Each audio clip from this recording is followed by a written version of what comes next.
hermanos, vamos a abrir el libro de Santiago, que estamos siguiendo en este tiempo, para ir al último capítulo, el 5.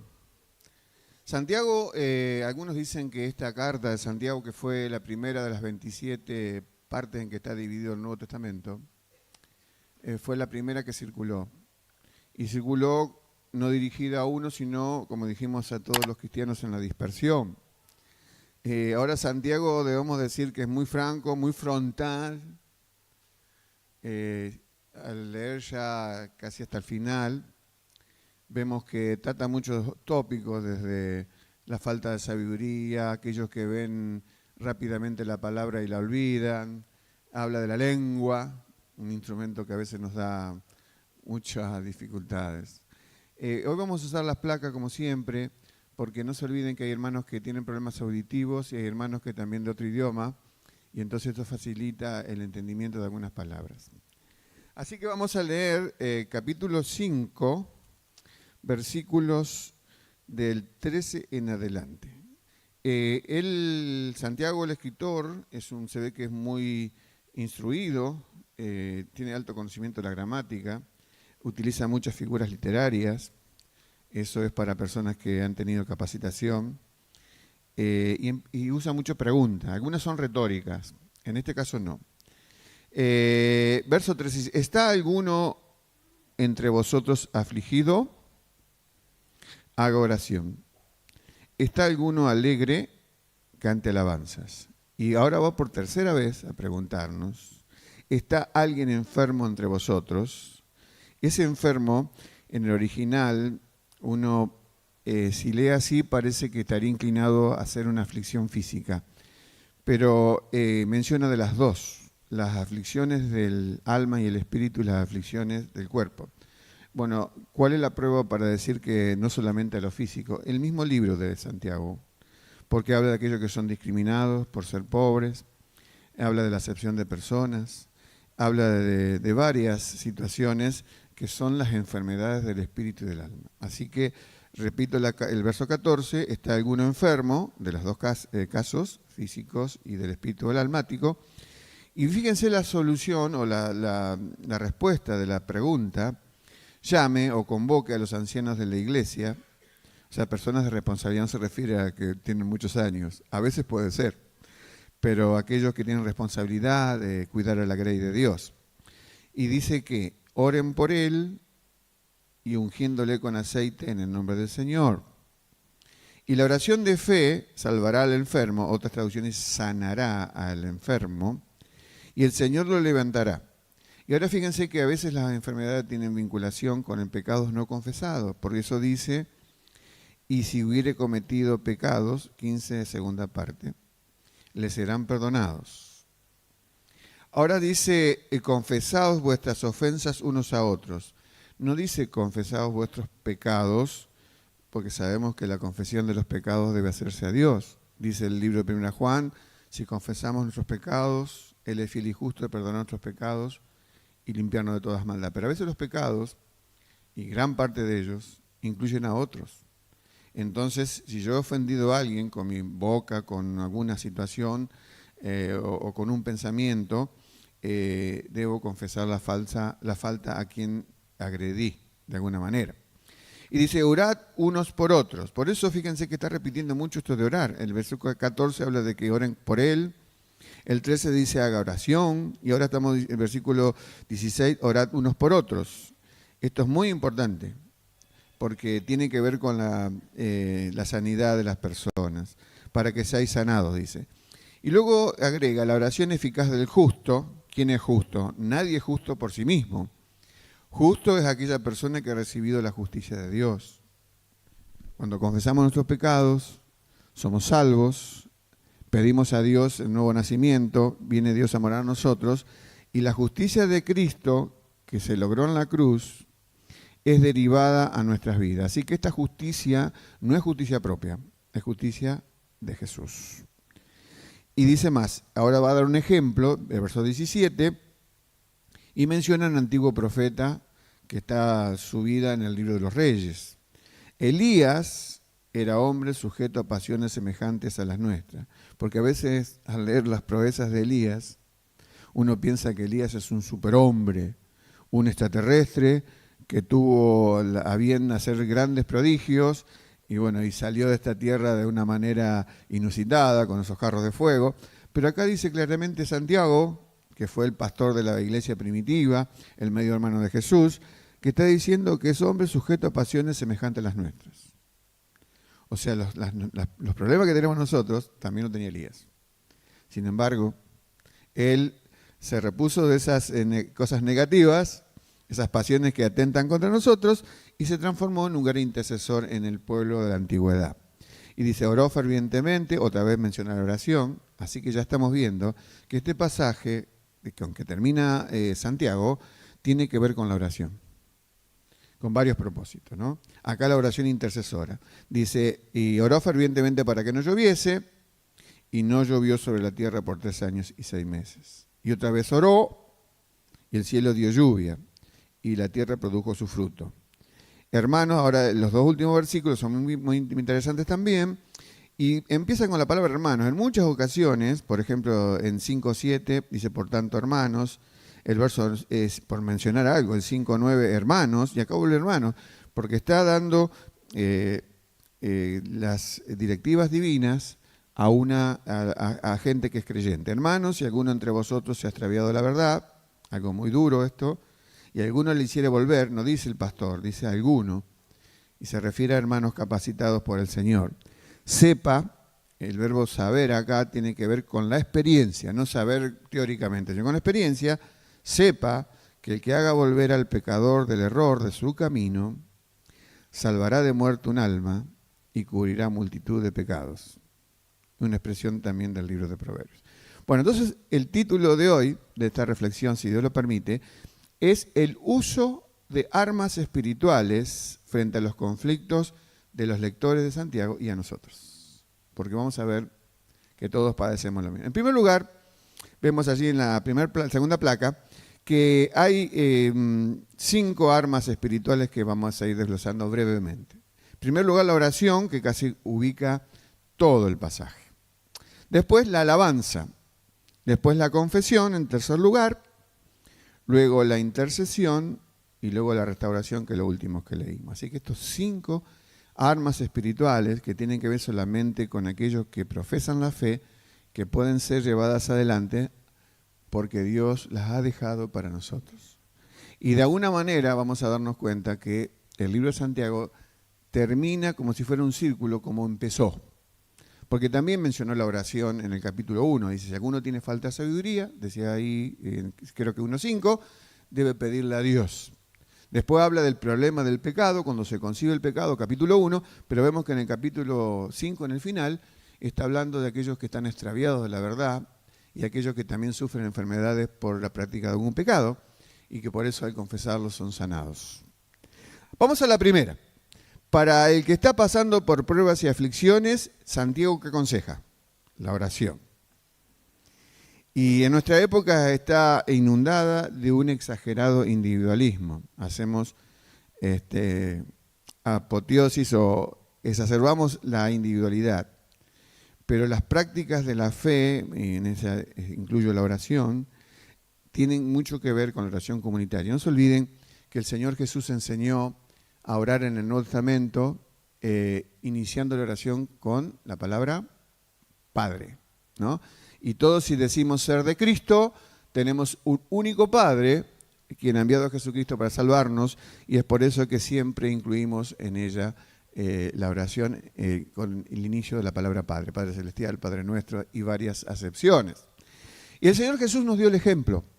Si tuviéramos que elegir a alguien en especial, uno dice, pero era el Señor, era el Dios encarnado, y recurrió constantemente a la oración. Miren, desde el inicio de su ministerio, el Señor utilizó la oración como la herramienta para descubrir a qué discípulos elegir. Dice que pasó la noche orando. Y luego escogió a sus discípulos. Y en los momentos más álgidos en su vida, el Señor recurrió a la oración. En ese huerto abandonado donde llevó a sus 3 amigos pensando en que iban a cobijarlos emocionalmente, los amigos se durmieron, él solo recurrió a la oración y allí oró al Padre si era posible pasar la copa, que era la copa amarga del pecado humano, y Dios desde el cielo aprobó que ese era el camino. En la misma cruz el Señor elevó una oración pidiendo perdón a aquellos que estaban, perdónalo, dice el Señor, porque no saben lo que hacen. Sus propios verdugos eran ciegos, llevando al más justo de los justos, que estaba allí sufriendo en esa terrible agonía. Y el Señor siempre, y en el final de sus segundos de vida física, Él dice: Padre, en tus manos encomiendo mi espíritu, ¿no? Y allí expiró. ¿Cuánto más nosotros, los seres humanos, que transitamos en esta tierra llena de dolor, de complejidades, de sufrimientos? Por supuesto que muchas cosas también tienen que ver con el gozo, la alegría, pero la vida es así. Es como si los rieles de un ferrocarril. Muchas veces al mismo momento que recibimos alegrías, tenemos cosas complejas. Por eso la oración es muy necesaria. Por eso dice Santiago: ¿está alguno entre vosotros afligido? Haga oración. En segundo lugar, dice, para el que experimenta el gozo, recomienda que canten alabanzas. Hace un momento cantábamos canciones, y una de las que me gustó, la que ya cité, donde dice: con Jesucristo basta. Y es muy importante la oración. En la iglesia primitiva, imagínense que la gran mayoría de los primeros cristianos eran esclavos. No habían tenido la oportunidad de ser instruidos. No me estoy refiriendo a los esclavos del mundo griego, que ellos eran muy instruidos y que cuando Roma cooptó, conquistó toda Grecia, llevó para que instruyeran a sus hijos. De ahí viene la palabra paidagogos, el esclavo que enseñaba a los hijos. Pero los esclavos, donde se escribieron la mayor parte de las cartas, no tenían instrucción. ¿Y saben cómo aprendían la Biblia? Cantando. Y es notable que a veces cuando uno estudia algunas partes de la Biblia, muchos comentaristas dicen, por ejemplo, de Efesios 1, dice: posiblemente porque ahí habla Pablo acerca de la obra de Dios el Padre, Dios el Hijo y el Espíritu, haya sido una canción de la iglesia primitiva, que fue incorporada como parte de la carta. Y también otras, por ejemplo, a Timoteo, donde habla de cosas importantes también. Puede decir que eran cantos iniciales de la iglesia que fueron incorporadas a la palabra. El cantar alinea nuestras emociones y nuestros afectos de acuerdo a la palabra de Dios, porque la palabra de Dios está incorporada en nuestros cánticos. Y por eso es peligroso cantar, peligroso entre comillas, así decía un gran pensador cristiano, decía esto: los cristianos generalmente decimos la verdad, excepto cuando cantamos. Bueno, espero que no sea la excepción nosotros, porque a veces decimos de entregar nuestra vida a Cristo y cruzar todos los límites habido y por haber, y luego salimos del templo y hay una pequeña cosita y con ella tropezamos. Así que cantar es responder a la palabra de Dios diciéndole al Señor: sí, Señor, confío en ti. Cuando decíamos recién que el Señor bastaba, que debe ser así en nuestras vidas. Y en tercer lugar, la tercera arma que vemos es que dice el versículo 14: ¿está alguno enfermo entre vosotros? Y los otros tuve poco tiempo, pero aquí me voy a tener un poquito más, porque voy a hablar de una práctica que de hace siglos que los cristianos hacemos, que es la unción con aceite. Entonces dice allí que el enfermo debe llamar, no es que debe ser ofrecido, debe ser explicado a los hermanos, que el mecanismo para pedir oración en momentos especiales es llamar a los ancianos de la iglesia. ¿Por qué los ancianos de la iglesia? Porque los ancianos de la iglesia van a ir en representación de toda la congregación. Por supuesto, no van a elevar sus oraciones en el nombre de la congregación, porque allí no tendríamos ninguna respuesta.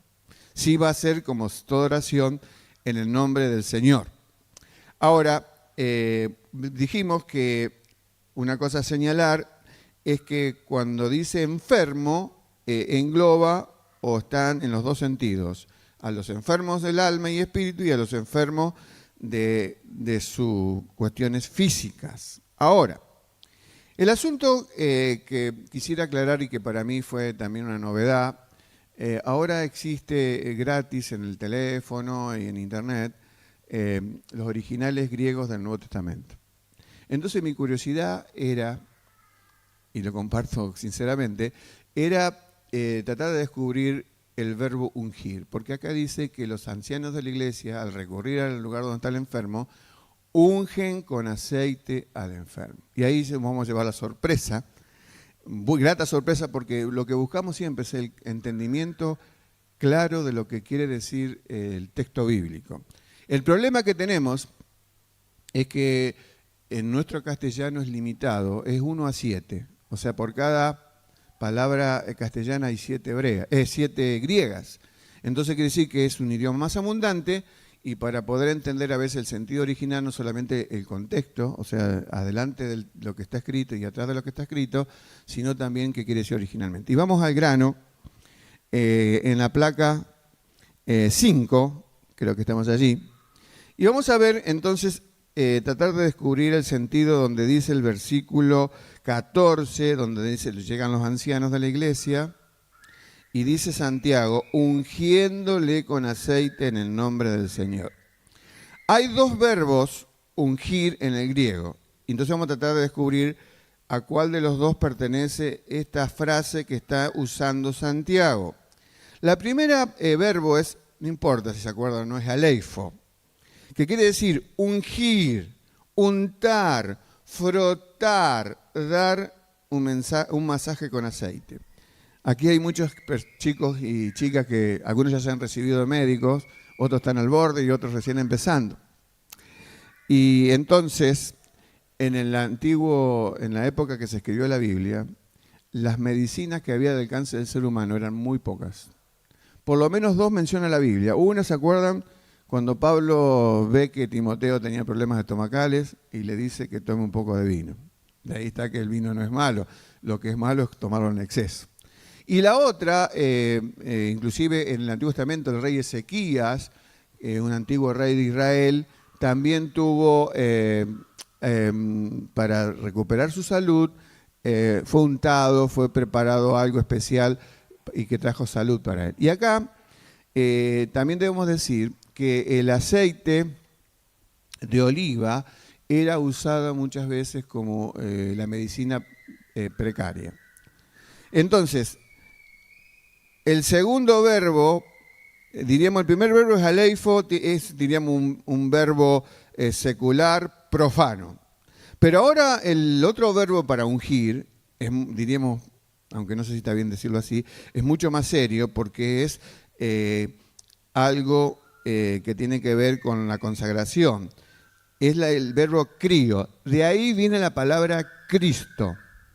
De crío derivó la palabra Cristo. Cristo no es un nombre, el nombre de Jesús terrenal fue Jesús. Cristo es un título. ¿Quiere decir? ¿Qué quiere decir? Mesías y ungido. De ahí también el nombre crío. Ahora, en la Biblia se utiliza ambos verbos, y aquí vamos a detener un poquito, ambos verbos en forma frecuente. Jesús fue ungido, ¿se acuerdan? En el Nuevo Testamento por mujeres. Una de ellas en la casa de Simón el fariseo. Cuando se usa ungir ahí es aleifo. Cuando Jesús en el Sermón del Monte le dice a aquellos que simulaban hacer ayunos y eran mentirosos, él dice que recurran a disimular. Si ayunaste, recurrir a disimularlo, a ungirte, ahí también es frotar aleifo. Ahora, ¿cuándo se usa la palabra, diríamos esta palabra sagrada, de la cual deriva Cristo? Por ejemplo, en el sermón inaugural de Jesús fue en una sinagoga en Nazaret, donde él se había criado. Y allí el Señor se levanta, y que eso originó una reacción en contrario, porque el Señor toca leer el libro de Isaías, y el Señor dice, el Espíritu del Señor está sobre mí, por cuanto me ha ungido. Y ahí ungido no es aleifo, no es frotar con aceite.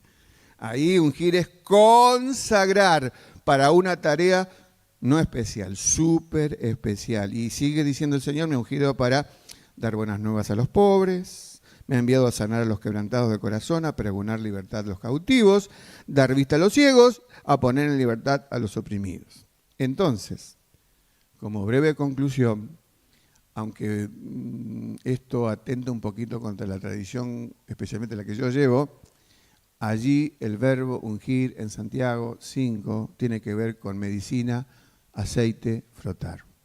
Entonces, ¿qué es lo que ha pasado con el transcurso del tiempo? Todos los cristianos, los grupos cristianos, arrastramos tradiciones. Tradiciones que deben ser seguidas si pasan por el filtro de la palabra y sobreviven. Pero si hay tradiciones que no pasan por el filtro de la palabra, deben ser desechadas. ¿Cuál era el problema que tuvimos durante cientos de años con este texto? Que es el más difícil del libro de Santiago capítulo 5, es que se transformó en un ritual el hecho de que se convoca a los ancianos de la iglesia para orar y se le dio más crédito a la unción con aceite que a la oración misma. Yo debo ser honesto, quiero serlo así, y entonces debemos rescatar que lo más importante que hay en este pasaje cuando hay un enfermo es la oración. La oración. Siempre recuerdo al profesor de griego, el pastor Leite, que él ministraba en zonas de campo, y claro, toda la gente estaba influida con este hecho del ritual con el aceite. Y el pastor se olvidó y no había aceite. Entonces el enfermo, que había pedido la unción con aceite, dijo, bueno, aunque sea, ore por mí. No, estaba equivocado, porque no era así. Así que entonces tenemos en este caso que según el contexto gramatical, que nos ayuda en este caso, no siempre, a entender que se refiere al aceite que debe ser frotada, debe ser pasado por nuestro cuerpo. Bueno, ahora, siguiendo con el tema, el asunto de la unción con aceite no determina, aunque Santiago no da ningún condicionamiento, a que toda persona por la cual se ora o por la cual se unge con aceite necesariamente va a ser sanada. La Biblia no promete que Dios sana a todas las personas. Y eso nos cuesta creerlo, pero no está el problema del querer de Dios, porque Dios desea nuestro bien siempre. Pero si todos los cristianos nos sanáramos de todas las enfermedades, ninguno moriríamos. Y esa es la realidad. Ahora, Santiago deja esta promesa del ungimiento sin condicionamientos. Pero todos saben, por la analogía de la Biblia, o sea, por el resto de la Biblia, que no todos los casos de enfermedad se curarán. El apóstol Pablo estuvo enfermo durante mucho tiempo. Y él llegó a concluir que el objetivo de esa enfermedad que tenía, ese aguijón terrible que lo afligía, era para que lo mantuviera en orden, o sea, para que no se enorgulleciera y mantuviera la humildad en su ministerio. Timoteo, que era un acompañante de las obras misioneras con Pablo, en ocasiones, como le dijimos, tuvo que recomendarle a Pablo que tomara vino, porque uno dice, pero eran los que estaban en la obra misionera, una obra destacada, importante. Hermanos, todos somos frágiles, sujetos a dificultades y a quebrantos. Aún aquellos que sirven a Dios con tanta intensidad, como fueron Pablo, que escribió casi la mitad del Nuevo Testamento. Muy bien, así que ahora, en el mundo donde esto fue escrito, los judíos traían como tradición, mala tradición, creían que las enfermedades y las calamidades provenían del pecado. Por supuesto, se refería, me explico un poco mejor, al pecado propio de la persona. Sí, hay enfermedades, hoy día si fumas mucho o si podás tener complicaciones con tus pulmones, si tomás demasiado, es posible que tu hígado se afecte y te agarre una cirrosis, o si una persona es promiscua con sus costumbres sexuales, es posible que tenga una enfermedad de transmisión sexual. En realidad, la enfermedad en todos nosotros deriva del comienzo cuando el hombre esquivó el plan de Dios y decidió por su propio plan. Y allí nació la enfermedad y nació la muerte. Por supuesto que no fue muerte instantánea, sino que Dios le dijo al día que comen este fruto, ciertamente morirás, y murió primero en su espíritu, instantáneamente, progresivamente en su alma y definitivamente en su físico, en su cuerpo. Ahora, vamos al que sigue. Estamos hablando de las armas espirituales que capítulo 5 de Santiago provee a los hijos de Dios. Ya vimos entonces En el primer caso, verso 13, la herramienta de la oración. En el verso 13, en segunda parte, la alabanza. Y ahora ya vimos en el tercero el recurrir en el caso de la enfermedad a los ancianos de la iglesia para la oración. Ahora vamos a cuarta arma. Para el que esté atravesando dificultades, Santiago nos explica o apela a la intercesión. Cuando nosotros compartimos en las células o en los grupos de WhatsApp, orar por ciertas personas, en nuestro grupo hemos orado y esta semana hubo casos muy buenos, hermanas que tuvieron que viajar de nuestra iglesia al Perú por salud de la mamá y gracias a Dios se recuperó. Otra hermana también que tenía a su mamá en Jujuy, de nuestra iglesia, también pasó un momento muy delicado y el Señor obró. Y también por el hermano Walter, Marcelo, que fue salvajemente atacado, tuvo que ser operado de su cabeza y el Señor también lo recuperó. Así que damos gracias a Dios. Eso representa la oración intercesora. Es de mucho valor. Debemos interceder unos por otros. Unos por otros. Interceder significa mediar a favor de alguien. Aún en el Antiguo Testamento, interesante, Dios cuando ve a su pueblo sumido en la separación, separación de Dios y en el pecado, y él, en el libro de Ezequiel, anhela a Dios que haya alguien que se ponga en la brecha, en ese vacío, en ese estado de necesidad que debe ser cubierto. Y muchas veces los profetas actuaron como intercesores. Pero ese ministerio no cesó cuando Jesús vino, al contrario, se intensificó. Y debemos interceder unos por otros. Miren, cuando alguien ora por nosotros, o por usted, por cualquiera de nosotros, es una gran bendición. Es una gran bendición porque es alguien pidiendo al Rey de los cielos que intervenga en nuestras vidas para que seamos bendecidos. Así que, y aquí Santiago recurre a un ejemplo. Entonces, dice, orad unos por otros y da el ejemplo de Elías. En la Biblia no hay un libro de Elías. Por ejemplo, el profeta Samuel tiene su libro, primero de Samuel, segundo de Samuel. Pero la vida de Elías, que fue uno de los más grandes profetas de la antigüedad, sobresale porque él tuvo que lidiar con un rey que se había transformado en pagano porque se había casado con una tal Jezabel, nombre que no es repetible hoy porque es sinónimo de maldad. Ella era una princesa fenicia. Lo cierto es que todo el país se inundó de perversión. Y Dios había puesto a Israel en el medio, está todavía, ¿no? Ahí, en un medio donde no es como estudiamos recién de Egipto, que tenía el río Nilo, que traía con sus desbordes la fertilidad de las tierras. Israel es una zona media desértica y que adrede Dios le dio esa tierra, porque para que hubiera lluvia debían vivir en armonía con Dios. Y entonces en la época de Elías sabía la Escritura y sabía que uno de los juicios de Dios por un pueblo pagano era que le cortara el suministro de las lluvias.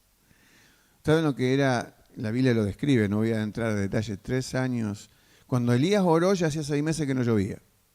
Así que él agregó con su oración 3 años más. Nosotros hemos tenido con los ciclos de la niña y el niño y sabemos lo terrible que es la sequía, porque tal vez nosotros no vivimos en el campo, pero vivimos del campo, necesitamos de nuestro campo, el campo argentino.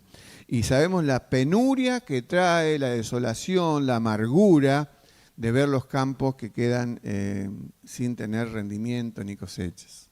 Imagínense un país chiquitito, Elías sería más o menos 800 años antes de Jesús, un país totalmente agrícola, y el rey lo quería matar. Sin embargo, lo que Elías oró no era porque quería el sufrimiento de su pueblo, quería el arrepentimiento de su pueblo. Entonces Elías fue intercesor y tenía en contra la monarquía de su tiempo, tenía en contra su propio pueblo y los líderes de su pueblo. Sin embargo, la Biblia dice que este hombre, que uno dice, era un superhéroe, como dije recién, era un extraterrestre, no, dejémonos de esas alusiones, porque era muy semejante a nosotros, con todos los defectos que tenemos nosotros, tendiendo al desánimo, a la claudicación. Él mismo sufrió también depresión, cuando el Jezabel lo quiso matar, etc. Lo cierto es que este hombre se levantó como intercesor. Entonces Santiago nos está diciendo, hermanos, estoy brindándole por indicación de Dios, estoy haciendo una paráfrasis, que la intercesión es una herramienta que ustedes no deben dejar de tener en cuenta. Así que si tenemos tenemos en nuestra familia hermanos, hijos apartados, oremos por ellos. Si tenemos hermanos muy queridos que vemos que han claudicado en su fe, oremos por ellos. Si vemos necesidades especiales en el pueblo de Dios, oremos por ellos. Esa es la oración intercesora. Ahora en la placa 8, la mención del profeta Elías es del todo apropiada porque Elías vivió en esta época de apostasía y de serios conflictos. Pero la Biblia dice que él oró fervientemente. Otra traducción dice intensamente. Hay una traducción que dice, pero oró con oración, parece una redundancia, oró con oración. Oró con oración ferviente. Y luego, con el tiempo, esa experiencia de Elías, ya en el libro de las Crónicas, se esbozó lo que pasó en ese momento, cuando dice el libro de las Crónicas, segunda Crónica 7:14, si se humillare mi pueblo sobre el cual mi nombre es invocado, yo iré de los cielos, y termina diciendo el versículo, sanaré la tierra. Dios, así como en la antigüedad, proclamaba la necesidad de intercesores. Hoy también el Señor lo hace. Y vamos al último, al quinto, en la quinta herramienta, elemento importantísimo, que es para el que está desviado, y me refiero a los versículos últimos, 19 y 20 de Santiago 5. Para el que está desviado, sugiere Santiago, procurar la restauración. Ahora, ya había hablado en el versículo 13 de los afligidos. En el 13 también parte segunda de los alegres. En el 14 de los enfermos. Y también más adelante con la oración con ungimiento también de los enfermos. Y ahora habla de otro tipo de enfermedad o padecimiento. Es el que está, escúchame bien, el que está extraviado de la verdad. O sea, esto es posible. Bueno, hay cristianos que han conocido a Cristo y por circunstancias que no han sabido digerir, frustraciones propias, han terminado apartándose del Señor. Si son del Señor, seguramente con el tiempo han de volver. Pero también hay los extraviados de la verdad, aquellos que tienen fobia a la verdad, como dijimos recién, la cristianofobia, que todo camino de salvación es desechado. Pero aquí vamos a ver que se trata de creyentes que están pasando por este momento difícil.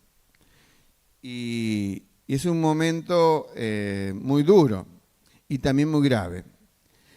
¿Cuál es la causa por la cual esta enfermedad espiritual se sintomatiza en la iglesia? Termina el extraviado, es la misma idea del que vaga. Toda comunidad de fe tiene un defecto, entonces voy acá hasta que encuentro el defecto. Saben que nuestra iglesia tiene un pilón de defectos, ¿no? Bueno, se va a otro lugar y encuentra defectos también, y va a otra comunidad de fe y también. Porque donde haya personas, hay claudicaciones. La iglesia es como un hospital. Algunos estamos en terapia intensiva, con necesidad de cuidado intensivo. Otros estamos en consultorios externos. Es una manera de dramatizar, ¿no?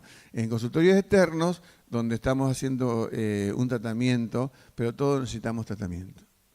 Somos pecadores igual, perdonados, sí, perdonados. Pero, ¿y si no tiene razón de ser de la carta de Santiago? Santiago habla de los defectos de la congregación en aquel tiempo. Dijimos la discriminación, el uso de la lengua, el ser tardo para oír, bueno, en fin, no recalar en la Biblia como un espejo donde yo mirar mi vida, y mirarla con detenimiento. Ahí habla del que la mira ligero y entonces nada le hace. Entonces el descarriado necesita restauración. ¿Cuál es la responsabilidad? ¿De quién es la responsabilidad de intentar? Porque solamente Dios puede producir el fruto y la realidad de aquel que está descarriado, volver. No es obra nuestra. Nosotros podemos usar las herramientas de Dios. ¿Cuáles son? La palabra de Dios, la oración y el ministerio del Espíritu Santo. Pero solamente en la decisión de Dios y la persona tienen el efecto de retrotraerse de ese estado de letargo, hibernación, sopor, estado de coma, como queramos llamarle. La Biblia va a usar a través de Santiago una frase que es dura, muerte. Ahora vamos a explicar a qué muerte se refiere. Así que, ¿de quién es la responsabilidad de hacerle volver? No es del pastor ni del liderazgo.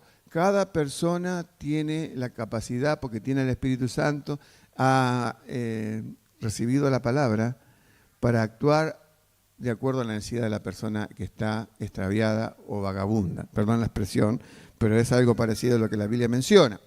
La gente se aparta a veces por cuestiones doctrinales, otras veces por cuestiones, la gran parte de los cristianos en toda iglesia se aparta por cuestiones interpersonales. Me falló fulano, no lo puedo creer. Sí, créelo, porque somos pecadores. No debió ser, ¿verdad? No debió ser, pero puede ser.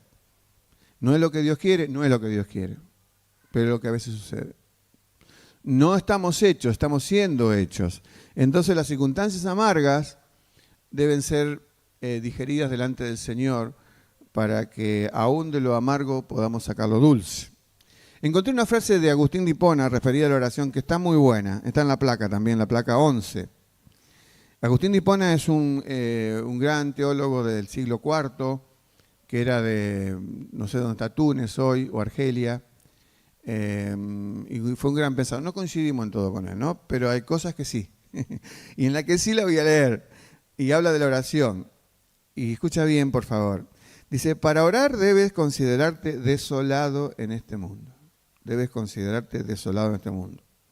Cualquiera sea la prosperidad de que disfrutes, no importa si tienes problemas o no lo tienes, no importa si estás en bendición o estás prosperando, no importa la situación. Y fíjense lo último que es muy importante. Dice, necesitamos realmente entender la miseria, la debilidad que hay simplemente por ser humano. Para comenzar a orar, necesito a Dios. Y qué bueno aquella frase que se utilizó como una excusa cuando Dios pide saber a Caín, ¿dónde está Abel? ¿Y qué le responde a Dios? ¿Se acuerdan? ¿Soy yo acaso guarda de mi hermano? ¿Soy cuidador de mi hermano? Sí, era así la respuesta. Y entonces aquí, frente al hermano, estoy refiriéndome a los versículos 19 y 20, que hablan del extraviado, habla del que anda vagabundo en la fe, que ha sido frustrado por circunstancias a veces propias, o a veces nosotros le hemos propiciado la excusa, y Dios dice, sos guarda de ese hermano, sos guarda, sos responsable. Porque no dice pastor, dice hermanos, si alguno de vosotros, verso 19, se ha extraviado de la verdad, y alguno le hace volver. Así que este desvío es el alejamiento de la verdad. O sea, ¿por qué se ha desviado? Se ha desviado de qué? De la verdad. Es alejarse del contenido y de la base sobre la cual descansa la fe cristiana. ¿Y saben qué? En el Nuevo Testamento, la verdad está personificada. ¿Quién es? Jesucristo. Él dijo, yo soy el camino, la verdad y la vida. Nadie viene al Padre sino por mí. Y también en el Evangelio de Juan, dice, la gracia y la verdad vinieron por Jesucristo. Juan capítulo 1. Así que en ninguna otra tarea, quiero decirle esto tenemos que remarcarlo, en ninguna otra tarea pone el diablo mayor empeño que en la que de hacer desviar a un creyente de la verdad, tanto en lo ético, en la conducta, lo conductual, como en lo doctrinal. Él es como una guerra, en una guerra convencional, no la de los drones de ahora, en la Primera y Segunda Guerra Mundial, las armas que usaban los ejércitos que estaban en guerra propiciaban no la muerte generalmente del otro, sino la herida, herir gravemente al soldado. ¿Por qué razón? Porque por cada soldado que estaba herido había como 3 o 4 que eran inutilizados en el ejército. Y el enemigo del diablo sabe esta táctica.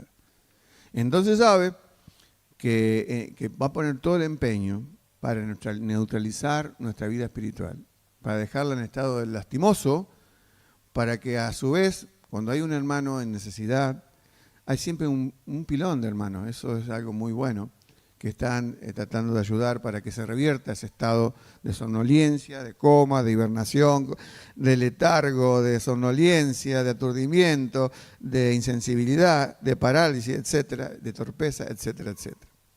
Así que entonces en ninguna tarea el diablo pone más empeño que en eso.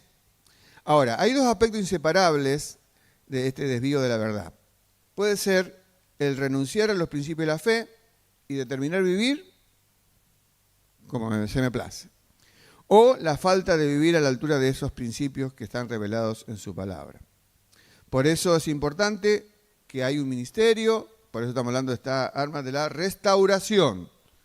Por eso en el libro de Gálatas, que se habla de la restauración en el versículo 1, 2 y 3, viene el verbo que se usa en el griego, es como alguien que está teniendo una quebradura y se pone manos en donde está el problema.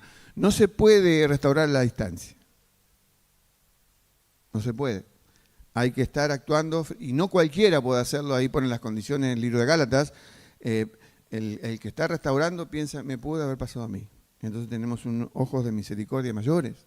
Es decir, yo estoy ayudando a alguien y esa cosa que le pasa a mi hermano me pudo haber pasado a mí, y yo qué esperaría de otros, que también me ayudaran. Ahora, las herramientas, entonces dijimos, para hacerle regresar, y si estaba en la verdad y se fue hacia el error, el regresar es traerlo del error de nuevo hacia la verdad. Y la verdad es Jesucristo. ¿Y qué herramientas espirituales se usan aquí? La palabra de Dios es esencial. La oración también, porque es clamar a Dios para que la realidad de la palabra sea cumplida en el que restaura y en el restaurado. Y el ministerio del Espíritu Santo, porque generalmente las dificultades que tenemos como cristianos es porque abandonamos el gobierno del Espíritu. No es que abandonamos, el Espíritu jamás se va de nosotros si somos cristianos, pero sí puede dejar de conducirnos y ahí vienen grandes problemas para nosotros, cuando dejamos de escuchar su voz y de dejarle el lugar central en nuestras vidas. Por lo menos la experiencia de mis contratiempos ha sido esa. Ahora, llegando hay otro, la verdad que tiene varios temas difíciles Santiago en este capítulo 5, y vamos a llegar al tema difícil también, donde dice, librará, el versículo 20, librará o salvará de muerte un alma. De muerte un alma. Primero, Santiago no puede contradecir el resto de la Biblia, eso se llama la analogía de la Biblia. Así que lo que él dice acá debemos interpretarlo a la luz de lo que está en otras partes de la Biblia.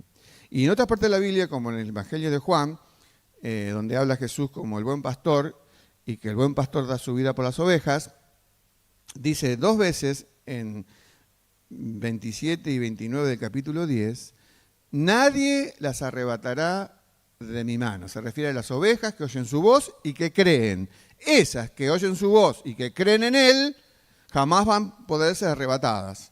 A veces hay argumentos falaces que dicen, bueno, nadie puede ser arrebatado, pero yo me puedo escapar de su mano. Pero Romanos 8, donde habla de la seguridad de salvación, dice que ninguna cosa creada me podrá separar del amor de Dios. Yo soy cosa creada. Así que yo, por mis propias acciones, si ya tengo el sello del Espíritu, hablando de personas que son realmente salvas, porque a veces hay personas que son solamente convencidas y no convertidas, y entonces sí, para ellos este extraviarse es definitivamente apartarse para nunca más volver.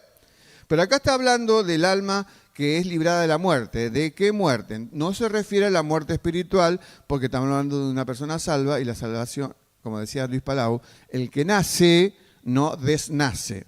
El que tuvo la experiencia de vida no puede dejar o llegar a extinguir esa vida. Ahora, tampoco se refiere, en la Biblia hay otro pecado que se llama pecado de muerte, que es largo para explicar, pero yo le doy un pequeño telegrama. El pecado de muerte es cuando Dios acorta la vida física de un verdadero cristiano que está haciendo de mal testimonio. Eso ocurrió en 1 Corintios 11 cuando los creyentes estaban celebrando la cena del Señor deshonrosamente. Cuando dice algunos duermen, esos dormían, habían muerto porque habían desagradado en alto sentido el testimonio de Dios. Muchos también opinan en el caso de Ananías y Zafira que su vida fue acortada porque su testimonio era pésimo. Así que no se refiere a la muerte como pérdida de salvación. No se refiere esta muerte al hecho de acortar su vida física por haber dado un mal testimonio de la fe. ¿Y entonces a qué se refiere? Bueno, esta definición de muerte sería un estado de inercia o mortandad espiritual que afecta al creyente cuando está viviendo en pecado. Ahora, dice la carta de 1 Juan que alguien que dice ser cristiano, pero que practica constantemente el pecado, ese no es de Cristo. Pero puede haber en algún momento en la vida de un creyente verdadero una etapa de carnalidad. O sea, nosotros podemos ser niños en Cristo necesariamente luego de convertirnos. No es pecado ser niño, es pecado permanecer siendo infante. Entonces, cuando estamos en una etapa de carnalidad, o sea, en lugar de estar en sintonía con el Señor, como dice la Biblia, andar en el Espíritu, ando en la carne, ando en otra sintonía que es la que me conecta con el viejo hombre, con mi vieja vida, la manera que yo nací a este mundo. Entonces, este estado de muerte en el que está esta persona a la cual Santiago dice que hay que restaurarla, buscarla, si alguno, dice allí, de entre vosotros ha extraviado la verdad y a alguno le hace volver, entonces ese estado es un estado que produce la práctica del pecado, que no debe practicar, cuando uno se convierte en cristiano, en lugar de buscar el pecado, corre del pecado, ¿no? Entonces el letargo, ese adormecimiento, esa somnolencia que produce, el pecado nos anestesia. Cuando estamos a veces, uno dice, ¿cómo un cristiano puede estar? Sí, a veces ocurre que estamos pecando. Parece cuando nos resistimos a perdonar a alguien, decimos, no, pero lo que me hizo no puedo perdonarlo. No, ¿quién sos vos? ¿Quién soy yo para expresarme así? Lo que el Señor perdonó mío, gracias a Dios que está olvidado. Como dice la Biblia, como alejó el oriente del occidente, así alejó Dios de mí mis pecados. O como dice Miqueas, que los puso en lo profundo del mar. Entonces, si yo tengo claro lo que Cristo me perdonó, ¿qué pecado no puedo perdonar de otro? Díganme, ¿qué pecado no puedo perdonar de otro? Por eso está aquí la indicación de restaurar al que está en ese estado de anestésico. Ahora, una base para lo que yo estoy diciendo está en el libro de 1 Timoteo. Le explico por qué. Timoteo consultó a Pablo porque en el mundo antiguo había problemas como hay hoy, crisis laborales y crisis de subsistencia. Entonces había muchas mujeres que eran viudas porque la vida era más corta que ahora, la expectativa de vida era menor. Entonces el problema que había ahí era a quién ayudar. Entonces las viudas jóvenes, a las viudas mayores. Pero había algunas viudas, a las cuales se refiere Pablo, que no solamente olvidaban los criterios de Dios, sino que vivían en placeres. Eso está en la Biblia, no es que yo lo inventé.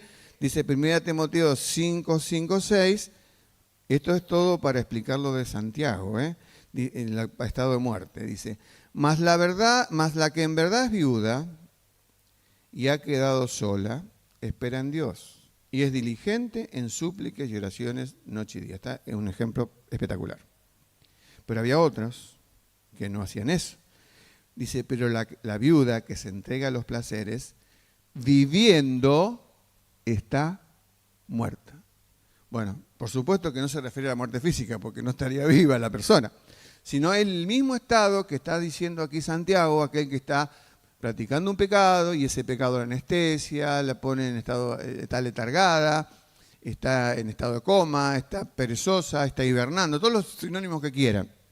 Y de eso se vuelve, solamente si confiesa su pecado a Dios. Ahora, otro problema que tiene Santiago ahora es la última frase. Y con esto terminamos. Dice, y sepa que el que hace volver, verso 20, al pecador del error de su camino, salvará de muerte un alma. Ya dijimos de qué muerte. Y cubrirá multitud de pecados. Antes de decir, digo lo siguiente. No hay perdón de pecados si previamente no hay arrepentimiento y confesión de ese pecado a Dios. Esto es claro. Toda la Biblia indica eso.